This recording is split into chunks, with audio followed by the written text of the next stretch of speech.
Bonjour à tous, je m'appelle Richard et aujourd'hui nous allons discuter de comment importer et comment exporter dans EuroWAM. Il s'agit donc du tableau de bord officiel d'EuroWAM et pour l'importation et l'exportation, vous devez naviguer dans cette option de transfert de données. Et ceci, nous avons trois options ont été présentées là-bas. L'un d'eux est le suivi de l'emploi, l'importation et l'exportation. Dans l'option de suivi des tâches, vous pouvez voir ici toutes les tâches d'importation et d'exportation exécutées. Et pour l'instant, nous allons d'abord exporter. Allez donc à l'intérieur du bouton d'exportation. Cliquez sur pour créer l'exportation.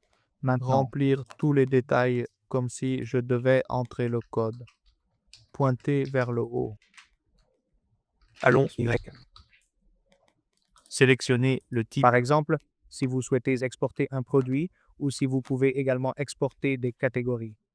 En ce moment, j'exporte des produits, donc je sélectionne des produits. Sélectionnez la valeur. Sélectionnez le séparateur de champs comme une virgule.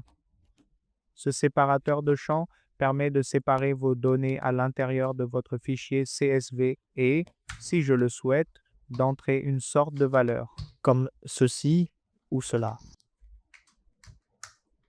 il vous y donnera automatiquement un message d'avertissement. Par conséquent, seuls ces champs sont autorisés.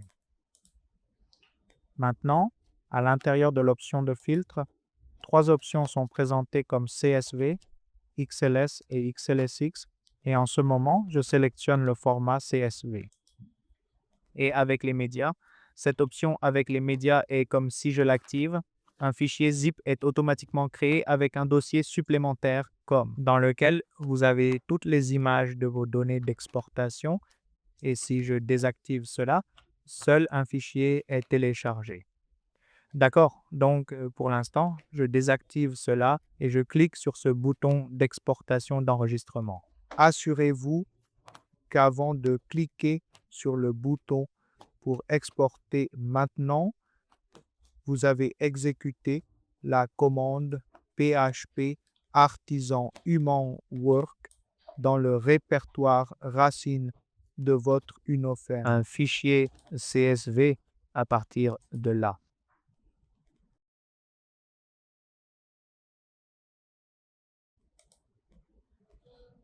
Comme si je changeais le SQL de ceci.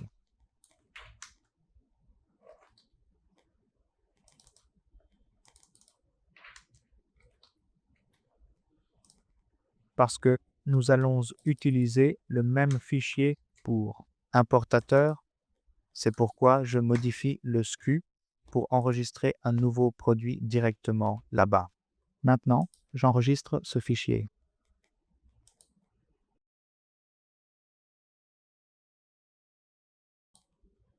Fait. Maintenant, dans l'option de suivi des emplois, vous pourrez voir que l'exportation de votre produit a été effectuée avec succès avec le statut appelé terminé. Maintenant, nous allons plus loin pour l'importation. Pour cela, allez dans l'option d'importation et pour créer une importation, cliquez sur ce bouton de création d'importation, entrez le valeur telle que product, import, sélectionnez votre type, tout ce que vous voulez. Dans le code, comme les produits ou les catégories, je sélectionne des produits et dans l'option fichier, je sélectionne les mêmes fichiers que je viens d'ajouter.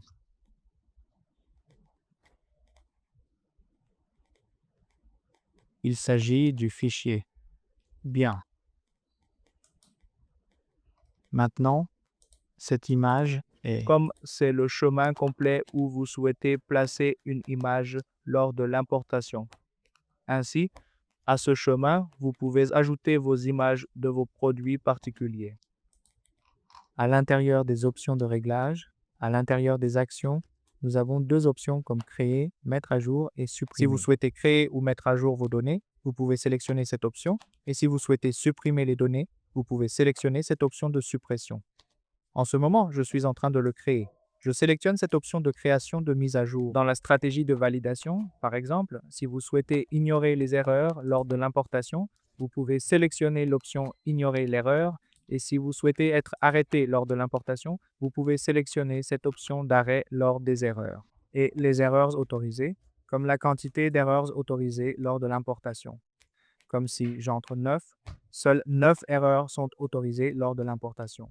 Vous pouvez donc le gérer en conséquence. À l'intérieur du séparateur de champs, les données seront séparées à travers cela, et si j'ajoute une sorte de séparateur comme celui-ci, il vous donnera automatiquement un avertissement comme je vous l'ai montré lors de l'exportation également.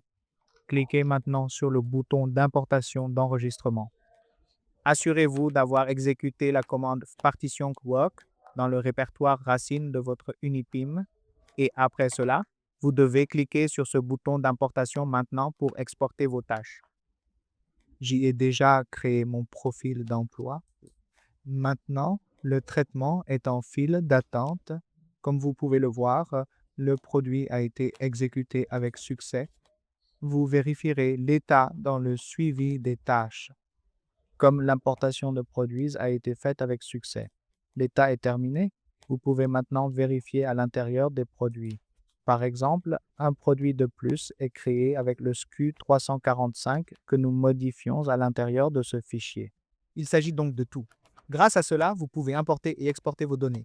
Et n'oubliez pas d'aimer, de commenter et de partager cette vidéo et d'appuyer sur l'icône en forme de cloche pour les prochaines notifications. Merci.